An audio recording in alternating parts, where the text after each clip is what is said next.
देखो दुनिया किस कदर हमारी दुश्मन बनी हुई है। अल्लाह अकबर, हालात कितने बद से बदतर है। तकरीबन 10 दिन का अरसा होने के लिए आया है। अल्लाह अकबर, फिलिस्तीन का क्या हाल है।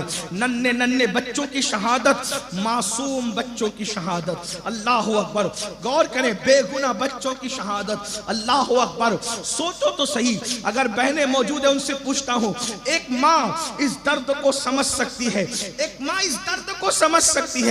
अगर किसी माँ की गोद में उसके बच्चे को शहीद कर दिया जाए, उस माँ का दिल क्या कहेगा। जरा गौर तो करें।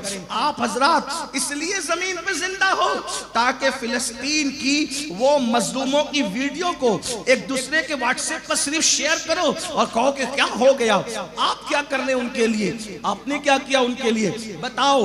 इतनी खुदगर्जी, इतनी बेहिसी। अल्लाह अकबर, अब आपसे पूछता हूं, कलकत्ता वालों, अगर इसी का नाम उम्मत का दर्द है, इसी का नाम इंसानियत का दर्द है, इसी का नाम कौम का दर्द है, क्या सिर्फ फोटो और वीडियो शेयर करने की हद तक है। ये काम तो दुश्मन भी कर रहा है।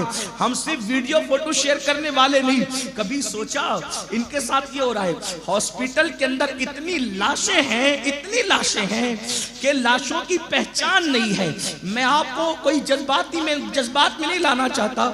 एक खातून वहां की, उसकी तकरीर मैंने सुनी, वो ये कह रही है कि फिलिस्तीन के बच्चे अपने हाथों पर इसलिए नाम लिख रहे हैं। फिलिस्तीन के बच्चे, अपने बच्चों को तसव्वुर में ला करके सोचो, फिलिस्तीन के बच्चे अपने हाथों पर नाम, फिलिस्तीन के बच्चे अपने हाथों पर इसलिए नाम लिख रहे कि पता नहीं कब बम बरसे और हम मर जाएं, तो कम से कम हमारे हाथ पर लिखे हुए नाम से हमारी लाश की पहचान तो हो जाए।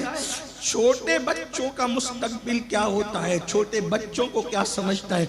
मुसलमानों, हम उनके लिए क्या कर रहे हैं, क्या कर सकते हैं। मैं आपसे पूछता हूं, आज अगर आप पर उसका कोई असर नहीं है, फिलिस्तीन में जो हो रहा है उसका कोई असर आप पर नहीं है, तो आपसे पूछता हूं, यही हुजूर के उम्मती होने का सबूत है। अल्लाह ना करे जो वहां का जवान बेगोरो कफन दफन के बगैर पड़ा हुआ है, अगर आपका सगा भाई भी ऐसी पड़ा होता तो भी आप रात के 3 बजे तक के जिना की फिल्म यूं ही देखते रहते। बताओ, हुजूर के उम्मती होना, बताओ। अपनी जमीर से पूछो, अपने दिल से पूछो। अगर तुम्हारी भी बहन जवानी में बेवा हो जाती बैतुल मुकद्दस के लिए, तो फिर तुम इसी तरह गाना सुनते रहते, इसी तरह तुम नाच गाना करते रहते, यहूद और नसारा की तरह इसीलिए चेहरा ऐसे ही चेहरा बनाते रहते, शादियों में ऐसे ही डीजे बजाते रहते। आपसे पूछता हूं, क्या असर है सिर्फ वीडियो शेयर करने की हद तक, सिर्फ फिल्में शेयर करने की हद तक। मुसलमान हो, बताओ। आका फरमाते हैं, मुसलमान मोमिन तो एक जिस्म की तरह है, जैसे जिस्म के किसी भी हिस्से को तकलीफ पहुंचती है तो पूरा जिस्म बेकरार हो जाता है। ऐसे ही दुनिया में कोई मुसलमान परेशान होगा, अगर तुम्हारे अंदर ईमान की रूह मौजूद है तो हर मुसलमान तड़पेगा, हर मुसलमान बेचैन होगा, हर मुसलमान बेकरार होगा। लेकिन कलकत्ता वालों, ये भी कहता हूं, फलस्तीन में होने वाले जुल्म की वजह से हम उनके साथ तो हैं, मजलूमों के साथ, और जुल्म करने वालों की मुजम्मत करते हैं, लेकिन उनकी वजह से हम अपने मुल्क का माहौल खराब न करें, अपने मुल्क के अमन को बर्बाद न करें। हम अमन वाली कौम है। रास्तों में निकलकर जज्बाती नारों की बजाय हमें फलस्तीन के मुसलमानों के लिए क्या करना है। अगर वाकई सच्चे मुसलमान हो, हजारों किलोमीटर दूर के फासले पर हम फलस्तीनियों की कोई मदद नहीं कर सकते, लेकिन अल्लाह के रसूल अलैहिस्सलाम ने 1450 साल पहले हमें बताया कि हम कैसे मदद कर सकते हैं। फरमाया, अद्दुआ सलाहुल मोमिन, दुआ मोमिन का हथियार है।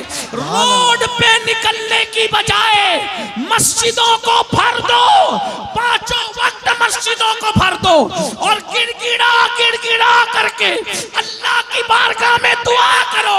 इंशाअल्लाह तुम्हारी खुलूस वाली दुआ से आसमान से अल्लाह की मदद नाजिल होगी और इंशाअल्लाह मस्जिद अक्सा की भी हिफाजत होगी, फलस्तीन के मजलूमों की भी हिफाजत होगी।